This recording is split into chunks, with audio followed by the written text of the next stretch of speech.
3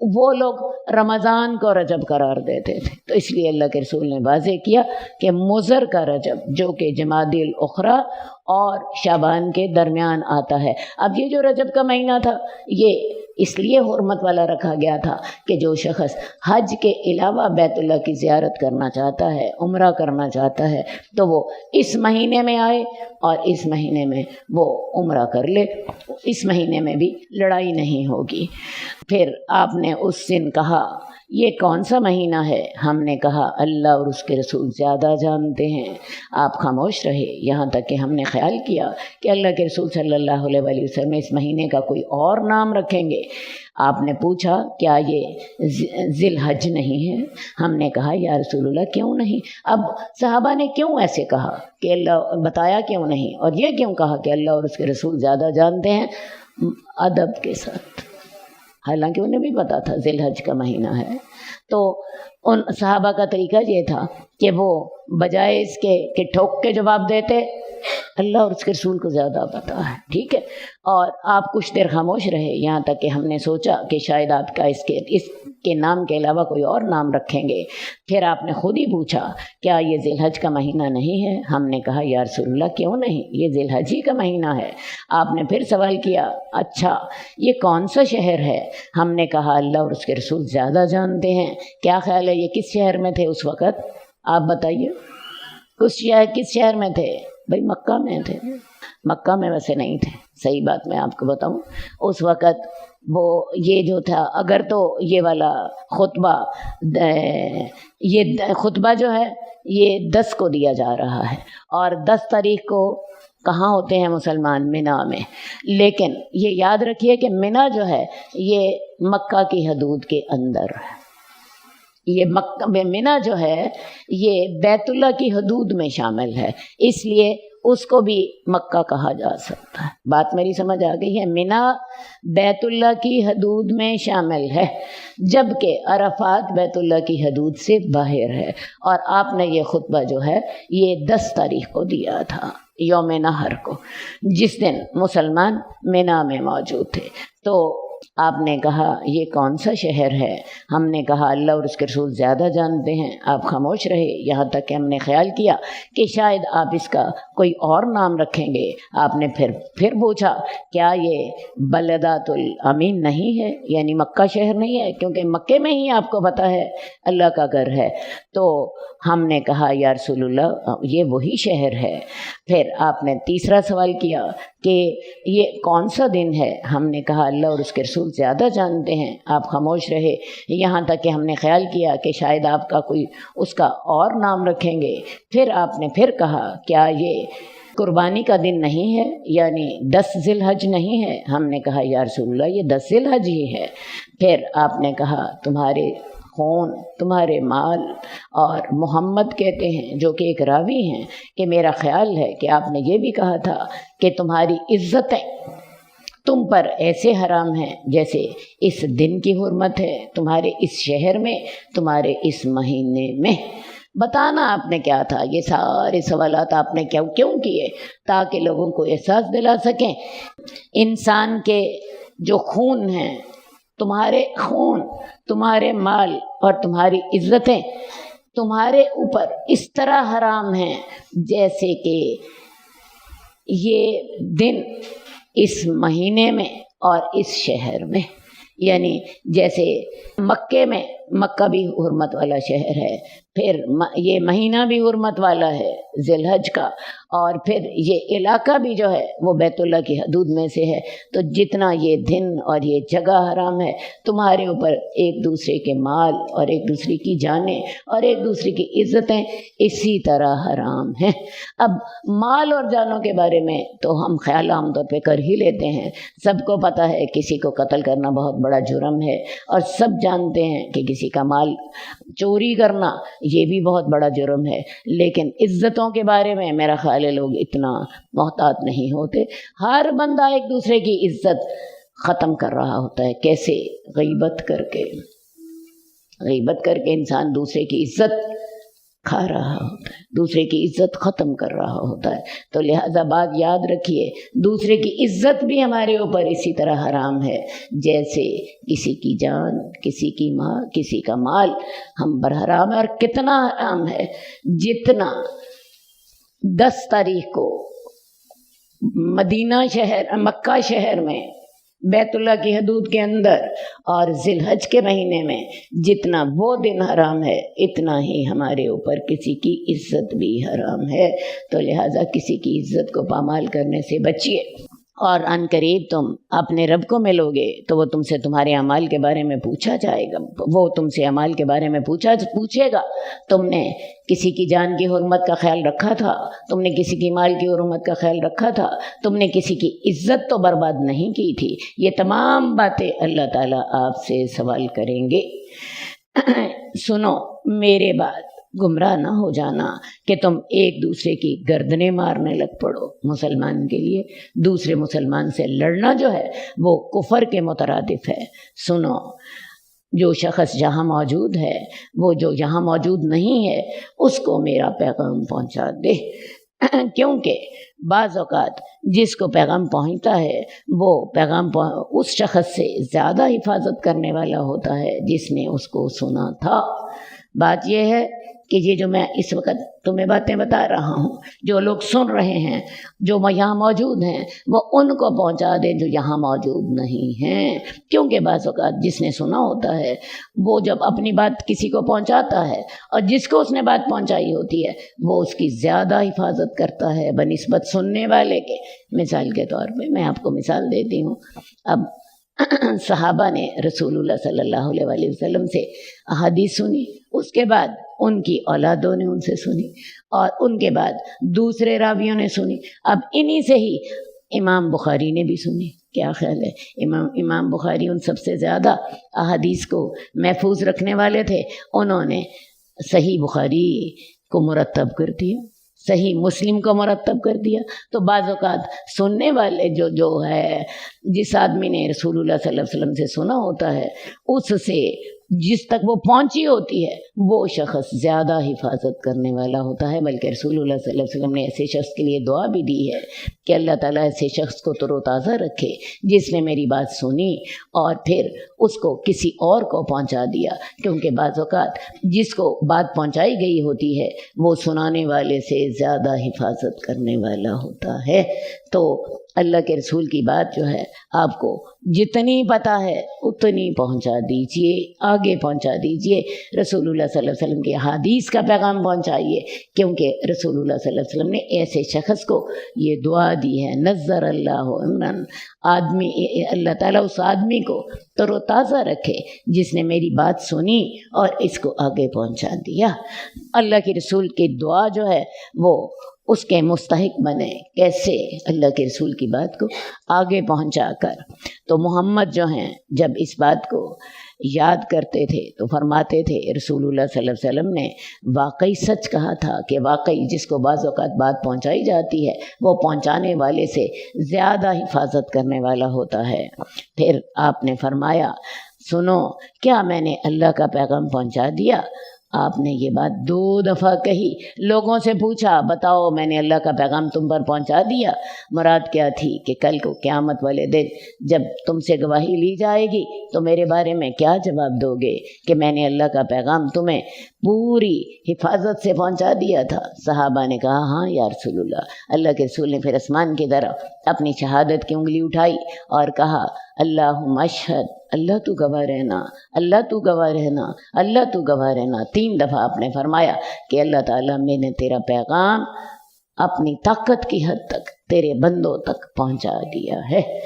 حدیث نمبر 1095 حضرت ابو ہریرہ کی حدیث ہے کہ رسول اللہ صلی اللہ علیہ وسلم نے 2 عورتوں کے بارے میں فیصلہ کیا جو کہ بنی حذیل قبیلے سے تھی۔ وہ دونوں عورتیں لڑ پڑی تھیں، تو ایک نے دوسری کو پتھر مارا، تو اس نے وہ پتھر اس کے پیٹ کو لگا اور وہ حاملہ تھی، تو اس نے اس کے بچے کو مار دیا جو اس کے پیٹ میں تھا۔ اصل میں یہ جو بنو حذیل قبیلہ تھی اس کی 2 سوکنے تھیں، ایک آدمی کی 2 بیویاں تھیں، ان کی آپس میں لڑائی ہو گئی، ایک نے دوسری کو پتھر مارا اور وہ حاملہ تھی، اب وہ پتھر مارنے کے ساتھ اس کے پیٹ کے بچے کو نقصان پہنچا اور وہ پیٹ کا بچہ جو تھا وہ مر گیا۔ تو وہ اپنا جھگڑا رسول اللہ صلی اللہ علیہ وسلم کے پاس لے کر آئے، تو رسول اللہ صلی اللہ علیہ وسلم نے فیصلہ کیا کہ جو اس کے پیٹ میں تھا اس کی دیت 1 غرہ ہے، یا تو غلام یا لونڈی، یعنی یہ غلام دے یا لونڈی دے، یہ اس بچے کی دیت ہے۔ اب اگر کوئی کسی کے پیٹ کے بچے کو مار دے اور وہ بچہ مردہ پیدا ہو، یہ بچہ مردہ پیدا ہوا تھا جس کا اس حدیث میں ذکر ہے، تو اس کی دیت تو 1 غلام یا لونڈی یا اس کی قیمت ہے۔ لیکن اگر بچہ زندہ پیدا ہو اور زندہ پیدا ہونے کے بعد مر جائے، مطلب 4 گھنٹوں کے بعد مر گیا، تو پھر اس کی دیت پوری ہوگی، اور ایک انسانی جان کی دیت 100 اونٹ ہوتی ہے۔ تو اگر تو وہ زندہ پیدا ہوا اور زندہ پیدا ہونے کے بعد مرا تو اس کی دیت 100 اونٹ ہوگی، لیکن اگر وہ پیٹ میں ہی مر گیا اور مردہ پیدا ہوا تو اس کی دیت جو ہے 1 غلام یا 1 لونڈی یا اس کی قیمت ہوگی۔ تو عورت کا ولی کہنے لگا جس کو تاوان دینا تھا، میں کیسے تاوان دوں اے اللہ کے رسول، جس نے نہ تو پیا اور نہ کھایا، نہ بولا، نہ اس نے چیخ ماری، تو یہ تو سب کچھ بیکار ہے۔ یعنی اگر تو یہ زندہ ہوتا تو میں اس کی دیت بھی دیتا، اب نہ اس نے کھایا پیا نہ رویا، تو میں اس کی دیت کیوں دوں؟ تو رسول اللہ صلی اللہ علیہ وسلم نے کہا کہ یہ کاہنوں کا بائی ہے۔ اصل بات ہے اللہ کے رسول صلی اللہ علیہ وآلہ وسلم نے اس شخص کی مذمت کی کیونکہ اس نے شریعت کے حکم کو باطل ٹھہرایا۔ تو اصل بات یہ ہے کہ اگر کوئی کسی کے پیٹ کے بچے کو مار دے تو جیسے کہ میں نے آپ کو پہلے بتایا، اگر بچہ مردہ پیدا ہوگا تو اس کو 1 غلام یا لونڈی یا اس کی قیمت، اس کے برابر قیمت اس کو دیت دینی ہوگی، اور اگر وہ زندہ پیدا ہوا تھا اور زندہ پیدا ہونے کے بعد مر گیا تو پھر اس کو جو ہے 1 پوری انسان کی دیت دینی ہوگی، اور وہ دیت جو ہے وہ 100 اونٹ ہے۔ اور یہ دیت جو ہے اس عورت پر نہیں ہوگی بلکہ اس عورت کے جو ددھیالی رشتہ دار ہیں ان پر ہوتی ہے، جس کو عاقلہ کہتے ہیں۔ اچھا جی، اگلی جو حدیث ہم پڑھ رہے ہیں یہ احادیث آپ نے دیکھا قصاص کے بارے میں تھی۔ اب ہم جو حدیث پڑھ رہے ہیں وہ چوری کی حد کے بارے میں ہیں، کیونکہ قصاص کی حد کے بعد اگلی حد جو ہے وہ چوری کی ہے۔ حدیث نمبر 1097، حضرت عائشہ کہتی ہیں کہ رسول اللہ صلی اللہ علیہ وسلم نے فرمایا، چور کا ہاتھ 1/2 دینار میں کاٹا جائے گا۔ چور کا ہاتھ 1/2 دینار میں کاٹا جائے گا۔ ویسے تو قرآن مجید کی آیت ہے، السارق والسارقۃ فاقطعوا ایدیہما، چور مرد ہو یا چور عورت ہو ان دونوں کے ہاتھ کاٹ دو، یہ سزا ہوگی اس چیز کی جو انہوں نے کرتوت کی ہے، اور یہ ان کے لیے اللہ کی طرف سے سزا مقرر کی گئی ہے۔ اب چوری کے لیے بارے میں 2-3 باتوں کا خیال رکھ لیجئے کہ چوری جو ہے وہ ہر چوری پر ہاتھ نہیں کاٹا جائے گا۔ چوری کے لیے اس کی جو جس رقم کی اس نے چوری کی ہے یا جس مال کی اس نے چوری کی ہے اس کی کم از کم قیمت جو ہے وہ 1/2 دینار تک پہنچنی چاہیے۔ ایک بات میں آپ کو بتا دوں، دینار جو ہے یہ سونے کا ہوتا تھا، درہم چاندی کا ہوتا تھا، اور 1 دینار برابر ہے 4 ماشا سونے کے۔ آپ کو پتہ ہے 1 تولے میں کتنے ماشے ہوتے ہیں؟ بتاؤ بھائی، 12 ماشے ہوتے ہیں۔ اس کا مطلب یہ ہے کہ 3 دینار برابر ہے 1 تولہ سونے کے، تو 1 دینار برابر ہے 4 ماشا سونے کے۔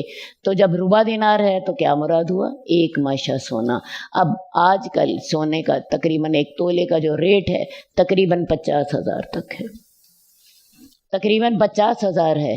آپ اس کو 12 سے ضرب دے لیجئے تو 1 ماشا سونے کی قیمت کوئی 4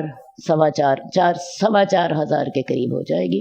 تو جب تک چیز کی مالیت اتنی نہ ہو تب تک اس کا ہاتھ نہیں کاٹا جائے گا۔ نمبر 2، ہاتھ کاٹنے کے لیے ضروری ہے کہ وہ چیز محفوظ بھی کی گئی ہو۔ مثال کے طور پہ یہ میری اس میز پر ایک چیز کوئی زیور پڑا ہے جس کی مالیت جو ہے یہ 1 ماشا سونے کے برابر ہے، تو کسی نے اس کو لے لیا، اس کے ہاتھ نہیں کاٹے جائیں گے۔ ہاتھ کاٹنے کے لیے ضروری ہے کہ وہ چیز جو تھی میں نے اپنے بیگ میں ڈالی ہو یا میں نے کسی تالے کی جگہ پہ رکھی ہو، جس کو ہم محفوظ کرنا کہتے ہیں، ٹھیک ہے۔ اسی طرح کوئی شخص کسی سے چھین لے، جیسے آج کل آپ نے دیکھا بعض اوقات لوگ جو ہوتے ہیں پرس چھین کے لے جاتے ہیں، یا کسی نے ڈاکہ مار لیا، یا کسی نے امانت میں خیانت کر لی، ان باتوں پر ہاتھ نہیں کاٹا جائے گا۔ ہاتھ کاٹنے کے لیے 2 باتوں کی پابندی کرنی ضروری ہے۔ نمبر 1، مال کم از کم 1 ماشا سونے کی قیمت کو پہنچتا ہو، اور دوسری بات وہ مال محفوظ کیا گیا ہو۔ غیر محفوظ مال جو ہے اس پر ہاتھ نہیں کاٹا جائے گا، اس پر کوئی اور سزا دے دی جائے گی، لیکن ہاتھ کاٹنے کے لیے مال جو ہے وہ محفوظ جگہ سے اگر کسی نے نکال لیا تو تب اس کا ہاتھ کاٹا جائے گا۔ یہ ہاتھ جو ہے کلائی تک کاٹا جائے گا، کلائی تک کاٹا جائے گا، اور اس کے پہلے اگر چوری کی دایاں ہاتھ کاٹا جائے گا، ٹھیک ہے۔ اگر دوبارہ چوری کی پھر دوسرا بھی ہاتھ کاٹ دیا جائے گا، ٹھیک ہے جی۔ تو حدیث نمبر 1100، حدیث عائشہ ان قریشن اہمہم شان المرأۃ المخزومیۃ۔ حضرت عائشہ کی حدیث ہے کہ قریش کو ایک مخزومی عورت کے معاملے نے پریشان کر دیا تھا جس نے چوری کی تھی، اور انہوں نے کہا اس سلسلے میں رسول اللہ صلی اللہ علیہ وسلم سے کون بات کرے گا۔ اصل بات یہ ہوئی تھی کہ بنو مخزوم کا قبیلہ جو تھا یہ ایک معزز قبیلہ تھا، تو اس کی ایک عورت کے بارے میں رسول اللہ صلی اللہ علیہ وآلہ وسلم نے ہاتھ کاٹنے کا حکم جاری کیا تھا۔ اب لوگوں کو فکر پڑا ہوا تھا کہ یہ تو جی بڑی معزز عورت ہے، ارے بھی معزز عورت کو جرم کرتے وقت تو احساس نہیں ہوا۔ اب وہ چاہتے تھے کہ اس سلسلے میں کوئی رسول اللہ صلی اللہ علیہ وسلم سے سفارش کرے، تو انہوں نے آپس میں سوچا کہ اس سلسلے میں کون جرأت کر سکتا ہے۔ ہاں، اسامہ بن زید جو کہ رسول اللہ صلی اللہ علیہ وسلم کے محبوب ہیں وہ جرأت کر سکتے ہیں۔ یہ اسامہ بن زید کون سے تھے؟ یہ رسول اللہ صلی اللہ علیہ وسلم کی جو لونڈی تھی ام ایمن، جن کو آپ نے آزاد کر دیا تھا اور جنہوں نے آپ کو گود میں بھی کھلایا تھا، یہ ان کا اور حضرت زید بن حارثہ کا بیٹا تھا۔ دونوں ہی آپ کی محبوب شخصیتیں تھیں۔ آپ کو پتہ ہے اسامہ بن زید کو آپ نے اپنا بیٹا بنا لیا تھا، تو ان دونوں کے بیٹے تھے اسامہ بن زید، تو رسول اللہ صلی اللہ علیہ وسلم سے بہت پیار کرتے تھے۔ تو لوگوں نے کہا کہ یہ سفارش کی جرأت تو اسامہ بن زید ہی کر سکتے ہیں جو کہ رسول اللہ صلی اللہ علیہ وسلم سے محبوب ہیں لوگوں۔ تو حضرت اسامہ نے رسول اللہ صلی اللہ علیہ وسلم سے سفارش کی، تو رسول اللہ صلی اللہ علیہ وسلم بڑے ناراض ہوئے، اور آپ نے کہا کیا تو اللہ کی حدود میں سفارش کرتا ہے؟ پھر آپ کھڑے ہوئے اور لوگوں کو خطبہ دیا۔ اصل بات ہے اللہ کی حدود میں سفارش کرنا حرام ہے۔ کس لیے؟ اصل میں حدود کا مطلب ہی یہی ہے کہ جتنی اللہ تعالیٰ نے سزا مقرر کی ہے نہ اس سے کم سزا دی جائے نہ اس سے زیادہ سزا دی جائے۔ مثال کے طور پہ اللہ تعالیٰ نے یہ جو غیر شادی شدہ زانی ہے اس کے لیے 100 کوڑوں کی سزا مقرر کی ہے، نہ تو 110 کوڑے لگائے جائیں بلکہ 102 کوڑے بھی نہ لگائے جائیں۔ اللہ کو زیادہ پتہ ہے اس نے کتنی سزا دینی ہے، اور نہ ہی 90 کوڑے لگائے جائیں کہ ہائی بیچارہ بیمار ہے مر نہ جائے کہیں۔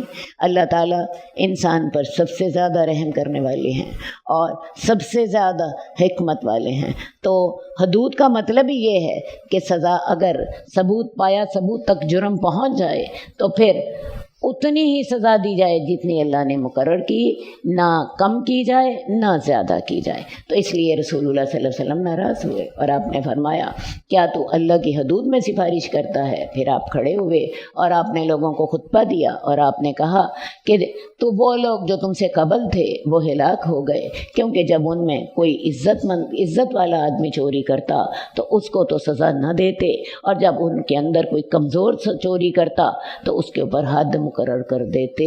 کیا خیال ہے؟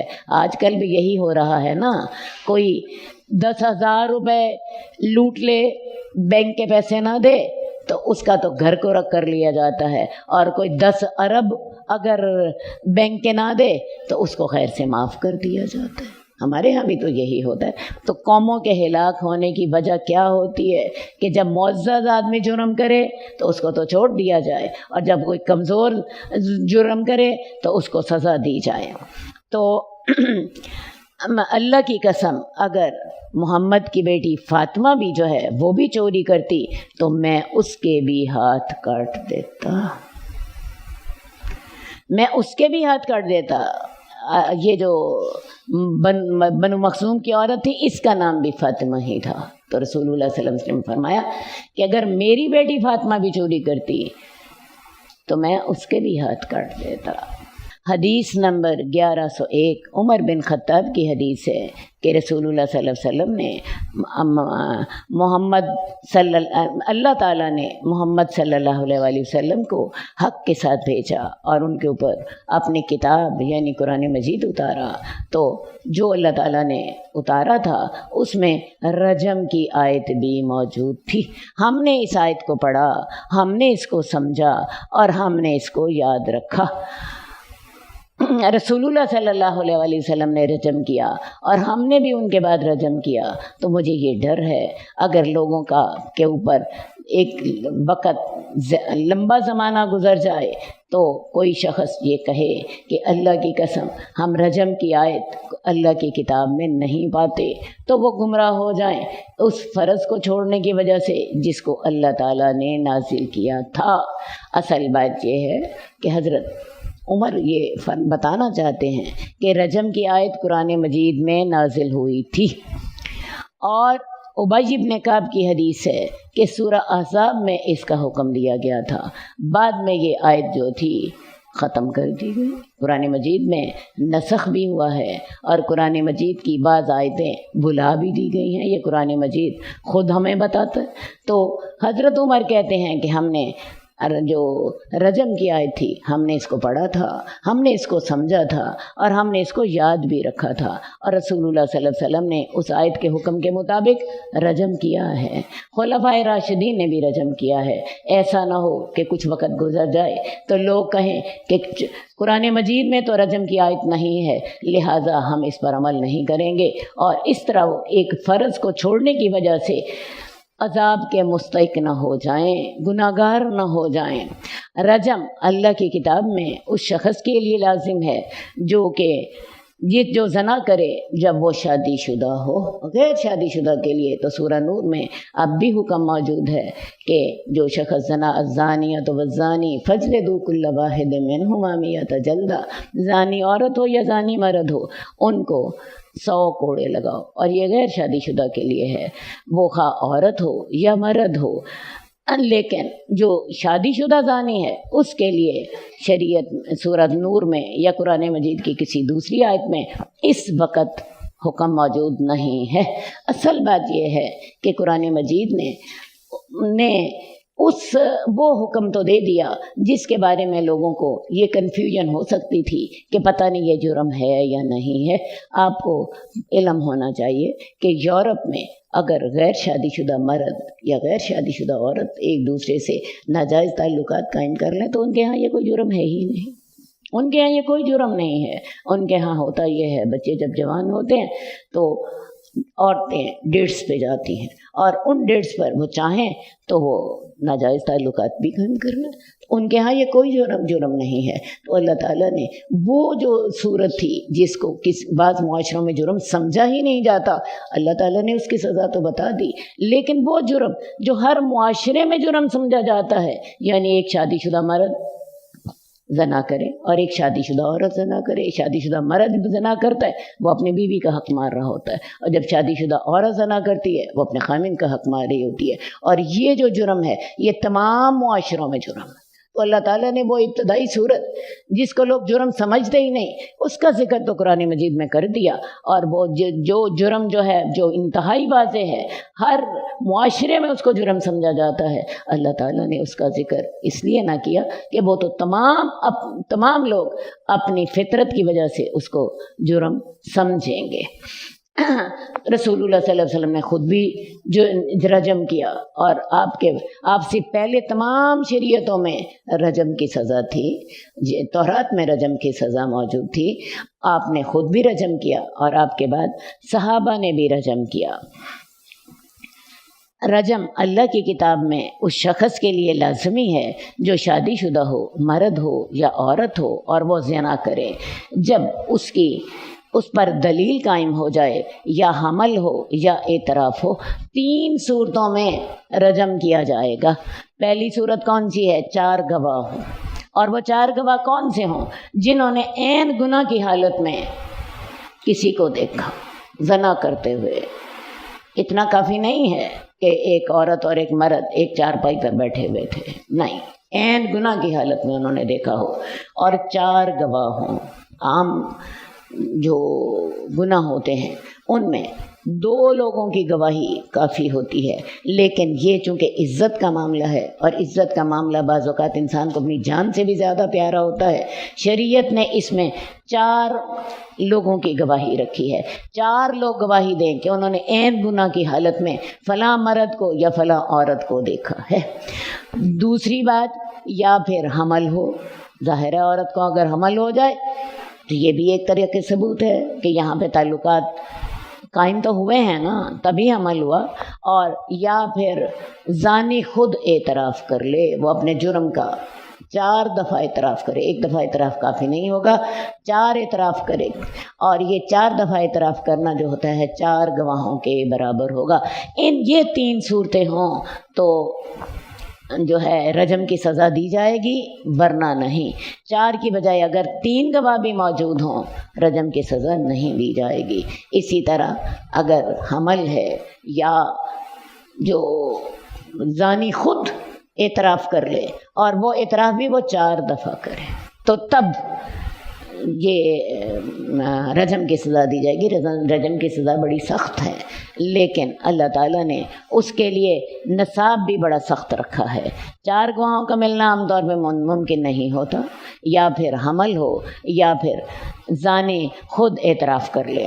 حدیث نمبر 1102 ابو ہریرہ کی حدیث ہے، اور جابر کی۔ ابو ہریرہ کہتے ہیں کہ ایک شخص رسول اللہ صلی اللہ علیہ وسلم کے پاس آیا، اور آپ صلی اللہ علیہ وآلہ وسلم اس وقت مسجد میں تشریف فرما تھے۔ اس نے آپ کو آواز دی اور کہا، اے اللہ کے رسول، میں نے زنا کیا ہے، اور میں نے زنا کیا ہے۔ آپ نے اس سے منہ موڑ لیا، یہاں تک کہ اس نے 4 مرتبہ یہ بات دہرائی۔ اب یہ کون تھے؟ یہ مائز اسلمی تھے، بنو اسلم قبیلے کے ایک شخص تھے جن کا نام مائز تھا۔ اب آپ ان کی نیکی دیکھیے، یہ چاہتے اپنے گھر میں بیٹھے رہتے، کوئی مسئلہ نہیں تھا، لیکن ان کا جرم ان کو اتنا بے چین کر رہا تھا۔ اللہ کے رسول کے پاس مسجد میں آئے اور کہنے لگے، یا رسول اللہ، میں نے جرم کیا ہے، مجھے پاک کر دیجئے۔ اللہ کے رسول نے منہ موڑ لیا۔ یہ دوسری طرف سے آئے، جس طرف آپ کا منہ تھا، وہاں پر آ کے پھر کہا، اللہ کے رسول نے پھر منہ موڑ لیا۔ پھر تیسری طرف اس طرف سے آئے جس طرف اللہ کے رسول کا منہ تھا، اور آ کے کہا، یا رسول اللہ، میں نے جرم کیا ہے۔ پھر چوتھی دفعہ بھی اب ایسے کیا، چونکہ اب نصاب پورا ہو چکا تھا 4 دفعہ اعتراف کا، تو اب رسول اللہ صلی اللہ علیہ وآلہ وسلم نے اس کی طرف دیکھا۔ جب اس نے اپنے نفس کے خلاف 4 گواہیاں دے لیں، اس کو رسول اللہ صلی اللہ علیہ وسلم نے بلایا، اس سے پوچھا، کیا تو پاگل تو نہیں ہے؟ بعض اوقات انسان نشے میں ہوتا ہے تو غلط بات کر رہتا ہوتا ہے۔ سب سے پہلے پوچھا، کیا یہ کہیں پاگل تو نہیں؟ اس نے کہا، یا رسول اللہ، نہیں، میں پوری ہوش و حواس سے بات کر رہا ہوں۔ آپ نے کہا، کیا تو شادی شدہ ہے؟ اس نے کہا، ہاں۔ آپ نے کہا، اس کو لے جاؤ اور اس کو رجم کر دو۔ دوسری حدیث میں آتا ہے کہ رسول اللہ صلی اللہ علیہ وآلہ وسلم نے اسے پوچھا کہ کیا تو نے بوسہ لیا تھا؟ وہ کہنے لگا، نہیں یا رسول اللہ، میں نے جرم کیا ہے۔ آپ نے پھر پوچھا، شاید تو نے اسے چھوا ہوگا؟ وہ پھر کہنے لگا، یا رسول اللہ، نہیں۔ آپ نے پھر بڑے واضح لفظوں میں اس سے پوچھا، کیا تم نے یہ جرم اس طرح کیا تھا؟ کہنے لگا ہاں، جب آپ نے اچھی طرح تفتیش کر لی اور یہ بھی پتہ کر لیا کہ یہ مجنوں تو نہیں ہے، بلکہ آپ نے کہا اس کا منہ سونگھو کہ اس کے منہ سے شراب کی بو تو نہیں آ رہی، اچھی طرح پتہ کرنے کے بعد پھر آپ نے حکم دیا اس کو لے جاؤ اور اس کو رجم کر دو۔ جابر کہتے ہیں میں ان لوگوں میں تھا جنہوں نے اس کو رجم کیا تھا، ہم نے اس کو عیدگاہ میں رجم کیا کھلے میدان میں، تو جب اس کے پتھر پڑے وہ بھاگ گیا۔ میں نے آپ کو بتایا تھا کہ رجم اس طرح کرتے ہیں کہ گڑھا کھود دیتے ہیں جس کے بیچ میں آدمی کو کمر تک دفن کر دیتے، کمر تک اس کو کھڑا کر دیتے اور اس کے بعد اسے پتھر مارتے ہیں یہاں تک کہ وہ اس کا خون نکل آتا ہے، وہ چیختا ہے، وہ چلاتا ہے۔ ظاہر ہے پتھر لگنے کی اسے تکلیف ہوتی ہے، تو اس کو اتنی دیر تک پتھر مارتے رہتے ہیں جب تک کہ وہ مر نہ جائے۔ تو جب اسے پتھر پڑے تو وہ بھاگ گیا، تو ہم نے اس کو ہررا کے مقام پر پکڑ لیا، تو ہم نے اس کو رجم کر دیا۔ ہررا جو ہے یہ مدینے کے باہر کالے رنگ کی چٹانیں ہیں، تو وہ شخص بھاگ گیا تو صحابہ نے اسے پکڑ لیا۔ اللہ کے رسول صلی اللہ علیہ وسلم نے فرمایا تم نے اس کو جانے دیا ہوتا۔ تو اب رسول اللہ صلی اللہ علیہ وآلہ وسلم نے اس کی نماز جنازہ بھی پڑھی اور اس کے لیے دعا بھی کی، اور بلکہ آپ نے بلکہ ایک اور حدیث میں آتا ہے ایک عورت تھی غامدی قبیلے کی، وہ اللہ کے رسول صلی اللہ علیہ وآلہ وسلم کے پاس آئی، کہنے لگی یا رسول اللہ میں نے زنا کیا ہے اور مجھے اسی زنا کا حمل بھی ہے۔ اللہ کے رسول نے پہلے تو توجہ نہیں کی، لیکن جب اس نے کہا مجھے اسی زنا کا حمل ہے تو آپ کو پتہ ہے یہ نشانی تھی۔ آپ نے کہا تو ایسا کر جب تیرا حمل وضع ہو جائے گا تو تب میرے پاس آنا۔ اب اس عورت کا جب بچہ ہو گیا اس نے بچے کو ایک کپڑے میں لپیٹا، اللہ کے رسول کے پاس آ گئی، یا رسول اللہ مجھے پاک کر دیجیے۔ رسول اللہ صلی اللہ علیہ وسلم نے کہا کہ تو واپس چلی جا، اس بچے کو دودھ پلا، جب یہ بچہ کھانا کھانے کے قابل ہو جائے گا تم میرے پاس پھر آنا۔ اب ہوا کیا، اس عورت نے اس بچے کو روٹی کی جلدی عادت ڈال دی، اور جب وہ 6-7 مہینے کا ہوا تو اللہ کے رسول صلی اللہ علیہ وسلم کے پاس لے کر آئی، اس کے ہاتھ میں روٹی کا ٹکڑا پکڑا ہوا تھا بچے کے ہاتھ میں، اور وہ روٹی منہ میں ڈال کے تو کھا رہا تھا۔ کہنے لگی یا رسول اللہ مجھے پاک کر دیجیے۔ رسول اللہ صلی اللہ علیہ وآلہ وسلم نے کیا کیا، ایک انصاری صحابی کو اس بچے کی کفالت کا ذمہ دار ٹھہرایا۔ ظاہر ہے بچے کا تو کوئی قصور نہیں تھا۔ اس انصاری صحابی کو کہا کہ اس بچے کو پالنے کے تم ذمہ دار ہو، اور اس کے بعد پھر اس عورت کو رجم کرنے کا حکم دیا۔ اب جب یہ اس عورت کو پتھر مار رہے تھے تو اس عورت کے خون پھوٹا تو حضرت خالد بن ولید کے کپڑوں پر پڑا۔ حضرت خالد بن ولید سے کوئی غلط جملہ منہ سے نکل گیا تو رسول اللہ صلی اللہ علیہ وسلم نے فرمایا اس عورت نے تو ایسی توبہ کی ہے کہ یہ تمام مدینے والوں میں بانٹی جائے تو تب بھی کافی ہو۔ ویسے بھی آپ دیکھیں ایک شخص کو اپنے مجرم ہونے کا کتنا احساس ہے، اس کو توبہ کرنے کا کتنا زیادہ دھیان ہے کہ وہ اپنی عزت کا بھی خیال نہیں کرتا، یہ بھی خیال نہیں کرتا کہ مجھے تکلیف ہوگی، میری جان چلی جائے گی۔ تو رسول اللہ صلی اللہ علیہ وآلہ وسلم نے حضرت ماعز اسلمی کی بھی نماز جنازہ پڑھی اور دعا بھی کی، اور وہ جو غامدیہ عورت تھی اس کے لیے بھی دعا بھی کی، اور یہ بھی کہا کہ اگر اس عورت نے تو ایسی اچھی توبہ کی ہے کہ اگر پورے مدینے والوں میں بانٹ دی جائے تو ان کو بھی کافی ہو۔ اس نے تو اپنا نفس اللہ کے راستے میں قربان کر دیا، کیا خیال ہے اپنے گھر بیٹھی رہتی تو کوئی اسے پوچھنے آیا تھا کہ بتاؤ تم نے زنا کیا ہے یا نہیں کیا۔ حدیث نمبر 1103 ابو ہریرہ کی حدیث ہے اور زید بن خالد جوہنی کی حدیث ہے۔ ان دونوں نے کہا کہ رسول اللہ صلی اللہ علیہ وسلم کے پاس ایک آدمی آیا اور اس نے کہا میں آپ کو اللہ کی قسم دیتا ہوں کہ آپ ہمارے درمیان اللہ کی کتاب کے مطابق فیصلہ کر دیجئے۔ تو اس کا جو مخالف تھا وہ کھڑا ہوا اور وہ اس سے زیادہ سمجھدار تھا، وہ کہنے لگا یہ آدمی سچ کہہ رہا ہے، آپ ہمارے درمیان اللہ کی کتاب کے مطابق فیصلہ کیجئے اور یا رسول اللہ مجھے اجازت دیجئے کہ میں بات کروں۔ رسول اللہ صلی اللہ علیہ وسلم کہا ہاں تم بات کرو۔ تو اس نے کہا میرا بیٹا اس شخص کے گھر ملازم تھا، تو میرے بیٹے نے اس کی بیوی سے زنا کیا، تو میں نے اس کو فدیے میں 100 بکریاں دیں اور ایک غلام دیا، اور میں نے اہل علم لوگوں سے پوچھا ہے تو انہوں نے مجھے بتایا ہے کہ میرے بیٹے کو 100 کوڑوں کی سزا ملے گی اور 1 سال کی جلا وطنی کی سزا ملے گی، اور اس عورت کو رجم کیا جائے گا۔ بات سمجھ آ رہی ہے؟ ایک آدمی نے اپنا دعویٰ پیش کیا کہ اس لڑکے نے میری بیوی سے زنا کیا ہے۔ اب اس لڑکے کا باپ موجود تھا، وہ کہنے لگا یا رسول اللہ، اصل بات ہے میرا بیٹا اس آدمی کے گھر میں ملازم تھا اور میرے بیٹے نے اس کی بیوی سے زنا کیا، تو میں نے کیا کیا، اس کے بدلے میں اس آدمی کو 100 بکریاں دی اور 1 غلام دیا۔ تو ویسے میں نے اہل علم لوگوں سے پوچھا، انہوں نے مجھے بتایا ہے کہ تیرے بیٹے کو 100 کوڑے پڑیں گے اور 1 سال کے لیے جلا وطن کر دیا جائے گا، کیونکہ یہ لڑکا جو تھا غیر شادی شدہ تھا، اور عورت کو رجم کیا جائے گا کیونکہ عورت شادی شدہ تھی، عورت شادی شدہ تھی، اس کو رجم کیا جائے گا۔ تو آپ نے کہا اس ذات کی قسم جس کے ہاتھ میں میری جان ہے، میں تم دونوں کے درمیان اللہ کی کتاب کے مطابق ہی فیصلہ کروں گا، 100 بکریاں اور خادم تمہیں واپس مل جائے گا، اور تیرے بیٹے کو 100 کوڑے پڑیں گے اور 1 سال کے لیے جلا وطن کر دیا جائے گا۔ 1 سال کے لیے جلا وطن اس لیے کر دیا جائے گا تاکہ وہ حالات ہی نہ رہیں، وہ مجرم موقع پر ہی موجود نہ ہو تاکہ اس جرم کا اعادہ نہ ہو۔ اور آپ نے یہ فرمایا، اے انیس، تو کل کو اس عورت کے پاس جا اور اس سے بھی پوچھو، اگر وہ اعتراف کر دے تو اس کو بھی رجم کر دو۔ اب آپ نے ایک اپنے صحابی کو حکم دیا کہ تم جا کے اس عورت سے بھی پوچھنا، عورت کیا اعتراف کرتی ہے کہ اس نے زنا کیا تھا۔ اس عورت نے واقعی اعتراف کر لیا، صرف اس شخص کے الزام پر کہ میں نے اپنی مالکہ سے زنا کیا ہے اس کو سزا نہیں دی گئی، بلکہ اس عورت سے بھی پوچھا گیا، اس عورت نے اعتراف کر دیا، اعتراف کر لیا تو اللہ کے رسول صلی اللہ علیہ وسلم نے اس کو رجم کرنے کا حکم دیا۔ اصل بات ہے وہ شادی شدہ تھی اور یہ لڑکا جو تھا یہ غیر شادی شدہ تھا۔ جو غیر شادی شدہ ہے اس کے لیے 100 کوڑوں کی سزا ہے، کیونکہ اس کے پاس اپنی خواہشات کو پورا کرنے کے لیے کوئی ذریعہ نہیں ہے، لیکن جس کے پاس اپنی خواہشات کو پورا کرنے کا ذریعہ بھی تھا، شادی شدہ تھا، تو لہٰذا اس کی سزا جو تھی وہ رجم تھی۔ تو رسول اللہ صلی اللہ علیہ وآلہ وسلم کے زمانے میں 4 واقعات ہوئے ہیں جن میں آپ نے رجم کیا ہے۔ ان میں سے پہلا واقعہ تو وہی ہے جو آپ نے پیچھے حدیث نمبر 1102 میں پڑھا ہے، جس میں حضرت ماعز اسلمی نے اپنے گناہ کا خود اعتراف کر لیا۔ دوسرا واقعہ وہ ہے جب غامدیہ عورت نے، اس عورت کا نام حدیث میں موجود نہیں ہے، غامدی اس کا قبیلہ تھا، غامدیہ عورت نے اپنے گناہ کا اعتراف کیا، اس کو بھی رجم کر لیا گیا 2۔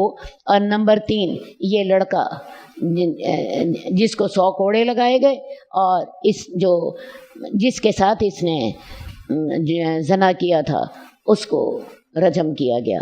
یہ 3 ہیں۔ اور چوتھا واقعہ یہ تھا کہ رسول اللہ صلی اللہ علیہ وآلہ وسلم کے پاس یہودی اپنا کیس لے کر آئے، ان میں سے ایک عورت اور ایک مرد نے زنا کیا تھا۔ ان کا خیال یہ تھا کہ شاید ہماری جان بچ جائے گی، لیکن میں نے آپ کو بتایا کہ تورات میں بھی رجم کا حکم ہے۔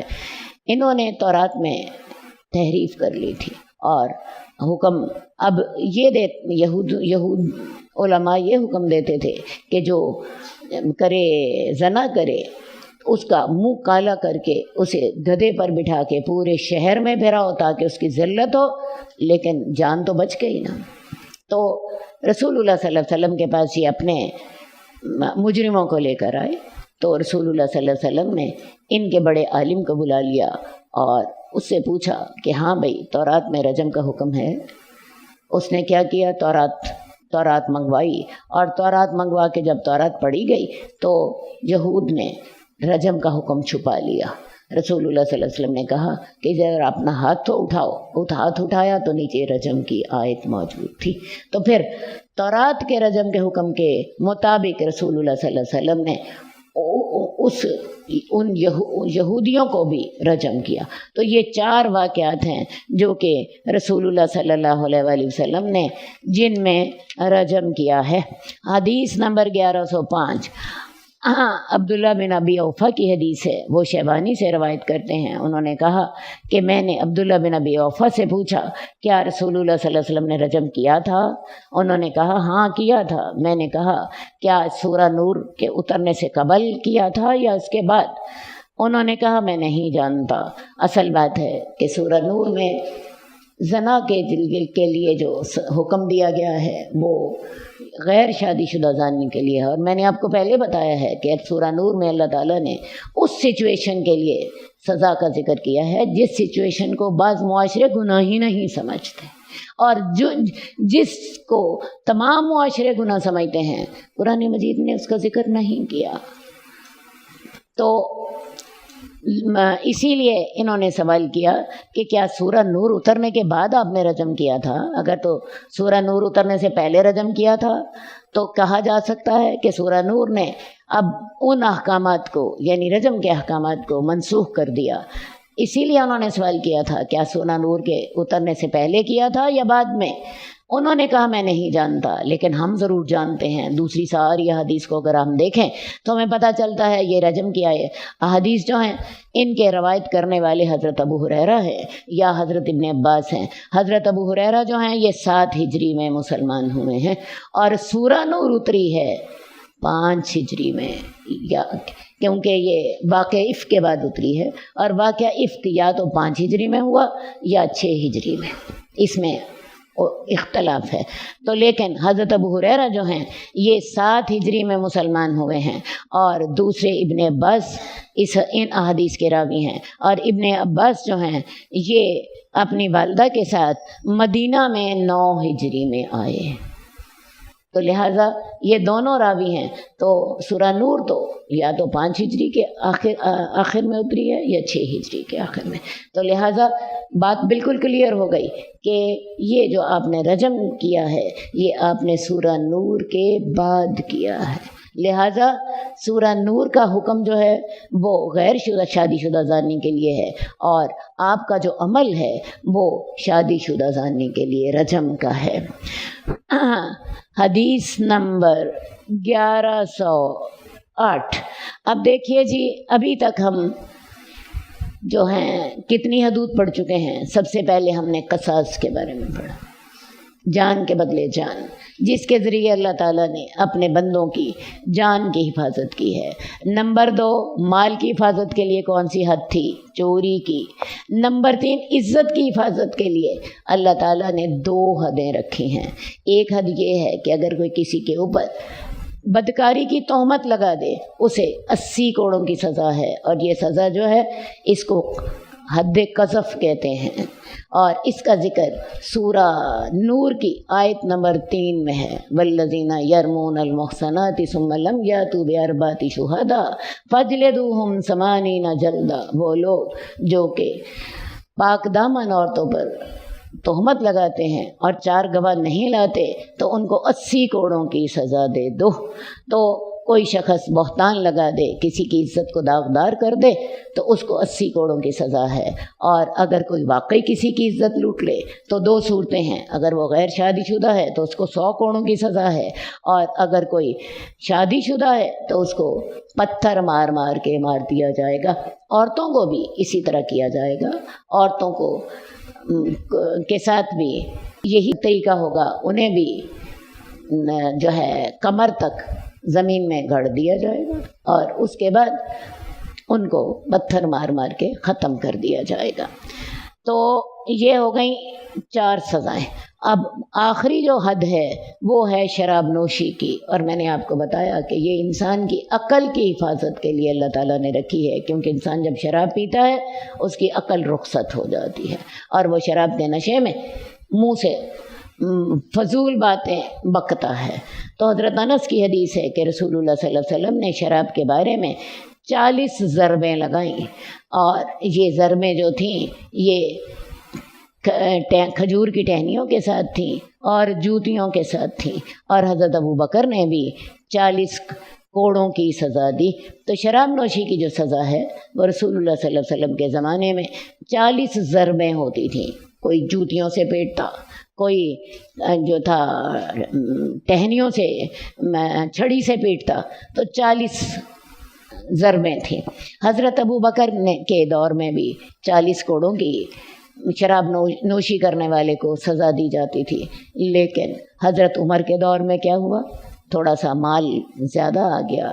دوسری بات ہے رسول اللہ صلی اللہ علیہ وسلم کا زمانہ ذرا گزرے میں دیر ہو گئی تھی، لوگوں کے تقوی کا معیار کم ہو گیا، لوگوں نے شراب نوشی میں زیادتی شروع کر دی تو حضرت عمر نے کیا کیا کہ ان کی سزا جو تھی 80 کوڑے مقرر کر دی، اور ان کا کہنا یہ تھا کہ شراب نوشی میں جب انسان شراب نوشی کرتا ہے اس کی مت ماری جاتی ہے اور وہ کسی پر بہتان بھی لگا دیتا ہے، تو بہتان کی سزا چونکہ شریعت نے 80 کوڑے رکھی ہے تو اس بنیاد پر حضرت عمر نے ان کی سزا جو تھی 80 کوڑے کر دی، تاکہ یہ جو لوگ شراب نوشی کے سلسلے میں غفلت کر رہے ہیں اس کا علاج کر سکیں۔ تو لیکن اس کے ساتھ ساتھ حضرت عمر نے یہ بات بھی طے کر دی تھی کہ اگر کوئی شخص 80 کوڑے کھانے کے بعد مر جائے تو اس کی دیت بیت المال کی طرف سے ادا کی جائے گی، کیونکہ اصل حد جو ہے وہ 40 کوڑے ہے۔ حضرت عمر نے یہ جو حد مقرر کی تھی انہوں نے اپنے انتظامی اختیارات کے تحت مقرر کی تھی، ورنہ حضرت عمر کو شریعت میں تبدیلی کرنے کا کوئی اختیار نہیں تھا۔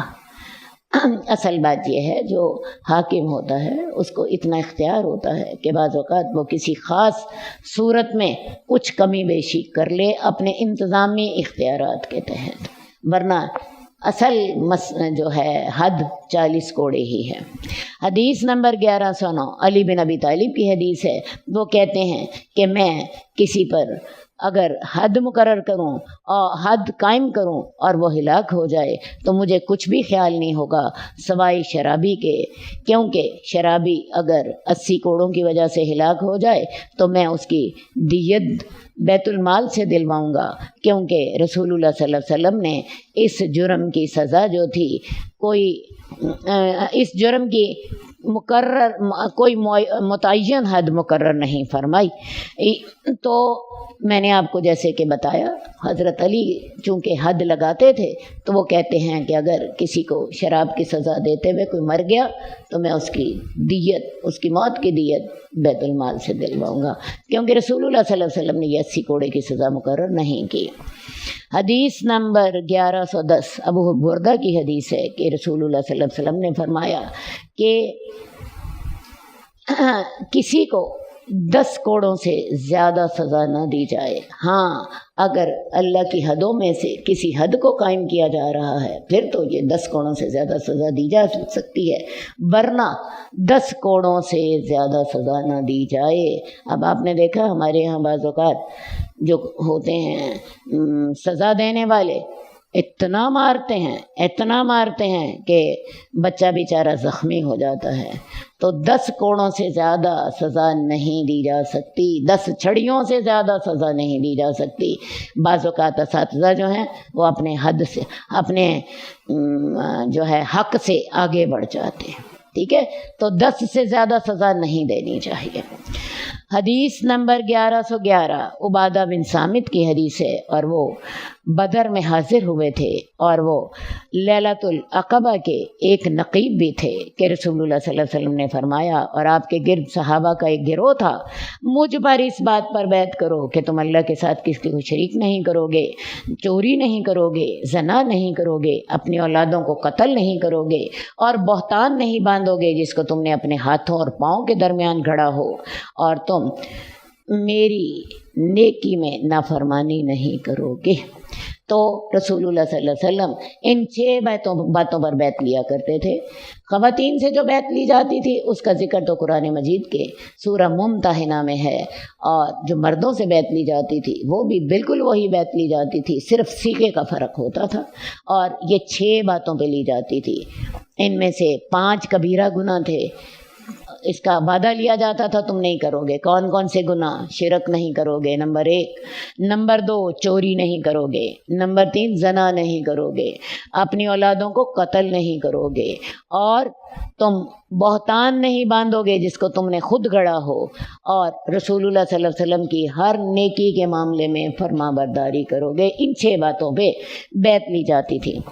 تو جس نے تو تم میں سے اس بیعت کو پورا کیا تو اس کا اجر تو اللہ پر ہے، اور جو ان باتوں میں سے کسی چیز کا مرتکب ہوا تو اس کو دنیا میں سزا دے دی گئی تو اس کا کفارہ ہوگا۔ اب رسول اللہ صلی اللہ علیہ وسلم کہنا کیا چاہ رہے ہیں؟ آپ فرماتے ہیں کہ جس نے تو یہ ساری باتیں پوری کی، اس نے نہ شرک کیا، نہ چوری کی، نہ زنا کیا، نہ اولاد کو قتل کیا، اور نہ ہی اس نے کوئی بہتان باندھا، تو وہ تو دیکھو جی اللہ تعالیٰ اس کو اجر دے گا۔ لیکن اگر کسی شخص نے چوری کر لی یا کسی شخص نے بہتان باندھ دیا یا اسے کوئی گناہ ہو گیا اور اس کو دنیا میں سزا مل گئی تو یہ سزا اس کی کفارہ بن جائے گی، آخرت میں پھر اس کو سزا نہیں ہوگی۔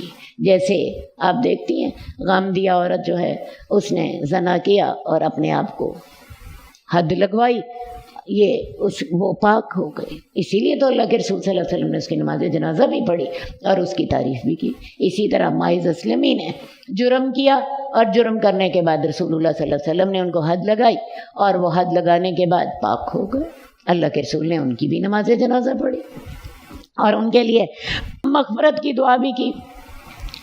تو جس شخص کو دنیا میں سزا دے دی گئی تو وہ اس کا کفارہ بن جائے گی، اور جو شخص ان میں سے کسی گناہ کا مرتکب ہوا اور اللہ نے اس کا پردہ ڈھک دیا، مثال کے طور پہ کسی نے زنا کیا، اللہ نے پردہ ڈھک دیا، کسی نے چوری کی، اللہ نے پردہ ڈال دیا، اور وہ لوگوں کی نگاہ میں نہیں آیا، تو وہ اللہ کی طرف ہے، اگر وہ چاہے تو اس کو معاف کر دے اور اگر چاہے تو اس کو سزا دے۔ یعنی اب کسی نے چوری کی، اللہ نے پردہ ڈھک دیا، کسی نے زنا کیا، اللہ نے پردہ ڈال دیا، دنیا میں اس کا جرم جو ہے وہ افشا نہیں ہوا، تو اور اس نے اللہ سے توبہ کی۔ اب توبہ کرنے کے بعد اللہ چاہے تو اس کی توبہ پر ہی اس کو معاف کر دے، اور چاہے تو اللہ تعالیٰ اس کو قیامت میں سزا دے، یہ اللہ پر ہے۔ اللہ تعالیٰ اس کے بارے میں خود فیصلہ کریں گے کہ چاہیں تو اسے معاف کر دیں اور چاہیں تو اس کو سزا دیں۔ مراد کیا ہے کہ ضروری نہیں ہے کہ جب تک جرم کی سزا نہ ملے جرم معاف نہیں ہوگا۔ اگر اللہ تعالیٰ نے جرم پہ پردہ ڈال دیا اور اللہ نے توبہ کی بھی توفیق دے دی اور کسی شخص نے اللہ سے رو کے توبہ کر لی تو ہو سکتا ہے اللہ سزا کے بغیر ہی اس کو معاف کر دے۔ دیکھیے اللہ تعالیٰ کتنے مہربان ہیں کہ انسان سے گناہ بھی ہو گیا اور پھر اس نے اللہ سے توبہ کر لی تو اللہ تعالیٰ اس کو معاف کر دیں گے۔ لازمی نہیں ہے کہ جب تک کہ اسے دنیا میں سزا نہ ملے اس کا جرم معاف نہ ہو۔ اللہ تعالیٰ اس کو سزا دیے بغیر بھی ہو سکتا ہے معاف کر دے، وہ جیسے چاہے وہ کر لے۔ تو ہم نے رسول اللہ صلی اللہ علیہ وآلہ وسلم سے اس بات پر بیعت کی تھی۔ اب یہ واقعہ جو ہے یہ بیعت عقبہ ثانیہ کا ہے۔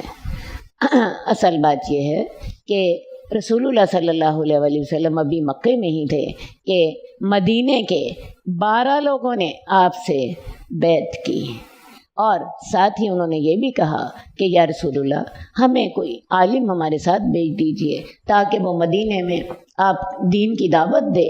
تو رسول اللہ صلی اللہ علیہ وسلم نے حضرت مصعب بن عمیر کو ان کے ساتھ بھجوا دیا۔ اب اللہ کی قدرت دیکھیے کہ مصعب بن عمیر وہاں پہ دین کی دعوت دیتے ہیں اور ان کی دین کی دعوت کی اتنی برکت ہوتی ہے کہ اگلے سال 73 لوگ جو ہیں وہ رسول اللہ صلی اللہ علیہ وسلم سے بیعت کرنے کے لیے حج کے موقع پر موجود تھے۔ حج کے موقع پر 73 لوگ موجود تھے۔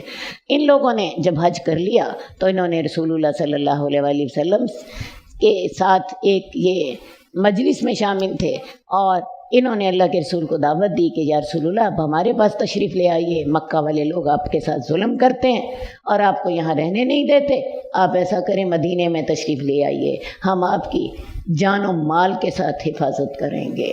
اور اس کے بدلے میں رسول اللہ صلی اللہ علیہ وسلم نے انہیں جنت کی خوشخبری دی۔ اب اسی کو کہتے ہیں بیعت عقبہ ثانیہ، یا یہی جو ہے عقبہ کی رات ہے۔ تو یہ جو رسول اللہ صلی اللہ علیہ وسلم نے مکے میں مدینے کے ان لوگوں سے جو بیعت لی تھی وہ ان الفاظ کی بیعت لی تھی، اور اس وقت ان کو بتایا تھا کہ جس کو تو دنیا میں سزا مل گئی وہ اس کے جرم کا کفارہ ہوگی، اور اگر سزا نہ ملی اللہ نے پردہ ڈال دیا اور اس نے اللہ سے توبہ کر لی، اللہ نے توبہ کی توفیق دے دی، اللہ چاہے تو اس کو سزا دیں، چاہے تو اس کو سزا نہ دے۔ تو اسی بات پر انہوں نے بیعت کر لی۔ اب اس موقع پر جب ان لوگوں نے رسول اللہ صلی اللہ علیہ وسلم کو سے بیعت بھی کر لی اور آپ کو دعوت بھی دی، رسول اللہ صلی اللہ علیہ وسلم نے ان کی دعوت قبول کر لی، اور اس دعوت دینے کے یا اس بیعت کے تقریباً اس بیعت کے 2 مہینے بعد رسول اللہ صلی اللہ علیہ وآلہ وسلم نے مدینہ کی طرف ہجرت کر لی۔ صرف 2 مہینے بعد یہ بیعت حج ختم ہونے کے بعد ہوئی، اور رسول اللہ صلی اللہ علیہ وآلہ وسلم نے 28 صفر کو اپنے ہجرت کے سفر کا آغاز کر دیا تھا، اور راستے میں آپ کو 2 ہفتے لگے، اور اس کے بعد آپ ربیع الاول میں مدینہ پہنچ گئے تھے۔ یہ جی آپ کی کتاب الحدود جو ہے ختم ہو گئی۔ اللہم صلی علی محمد وعلی آل محمد کما صلیت علی ابراہیم وعلی آل ابراہیم انک حمید مجید۔ اللہم بارک علی محمد وعلی آل محمد کما بارکت علی ابراہیم وعلی آل ابراہیم انک حمید مجید۔ مولاي صل وسلم دائما